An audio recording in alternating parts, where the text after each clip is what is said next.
Gagamitin daw ng Pilipinas ang 50th anniversary ng ASEAN-Australia Special Summit para pasalamatan ang Australia dahil sa pagsuporta nito sa 1982 United Nations Convention on the Law of the Sea o UNCLOS at 2016 Arbitral Award sa South China Sea na pumapabor din sa Pilipinas.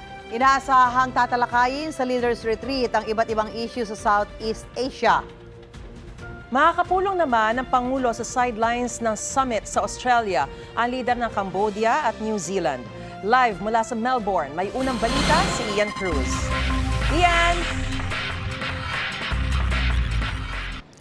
Susan, Maris, Igan, mag-aalas 9 na nga ng umaga dito sa Melbourne, Australia at narito sa ating likuran ang napakalaki na Melbourne Convention and Exhibition Center kung saan nga gaganapin yung ASEAN-Australia Special Summit na pag-commemorate sa 50 taong anibersaryo ng kanilang partnership. At inaasahan nga na napakaraming mga gagawin ngayong araw ng Pangulo na kagabi pa narito sa Melbourne kasama ni First Lady Liza Araneta Marcos.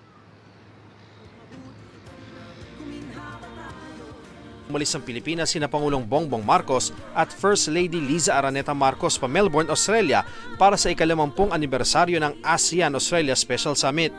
Sa kanyang departure speech, kinilala ni Marcos ang suporta ng Australia sa 1982 United Nations Convention on the Law of the Sea o UNCLOS at 2016 Arbitral Award sa South China Sea na pumapabor sa Pilipinas at kumokontra sa pag-angkin dito ng China.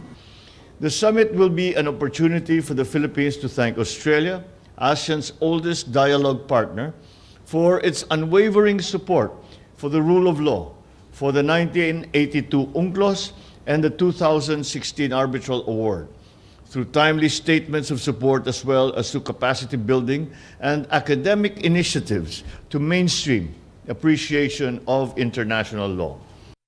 Inaasahang matatalakay sa plenary session ng summit ang kooperasyon at pagpapalawig ng ugnayan ng Australia at mga bansa sa Southeast Asia.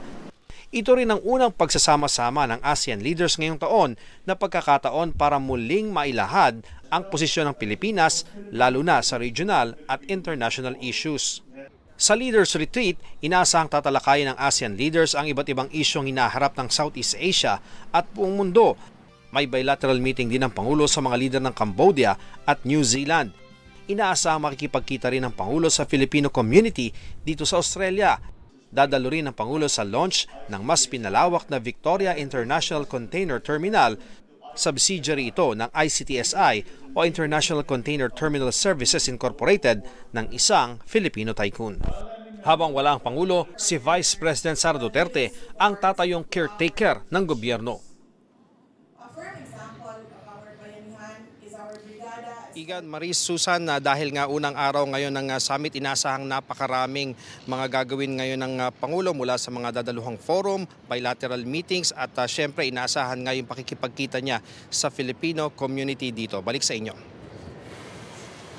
Iyan, may mga kasunduan bang masasakyan ng Pangulo sa sidelines na yan ng ASEAN-Australia Special Summit? Yes, Igan, ang mahalaga sa kanyang gagawin ngayong araw ay yung bilateral meeting doon sa leader ng Cambodia kung saan, Igan, ang isa sa mga tatalakayin nila ay yung aspeto ng agrikultura. At alam natin yung mga kapitbahay nating mga bansa gaya ng Thailand, ng Vietnam at iba pa, meron na tayong mga kasunduan sa kanila sa pag-aangkat halimbawa ng bigas. So malalaman natin, Igan, kung ano ba yung magiging resulta ng kanilang pakikipag-usap mamayang hapon. Igan. Maraming salamat, Ian Cruz. Nagbabalita live mula sa Melbourne, Australia. Ingat.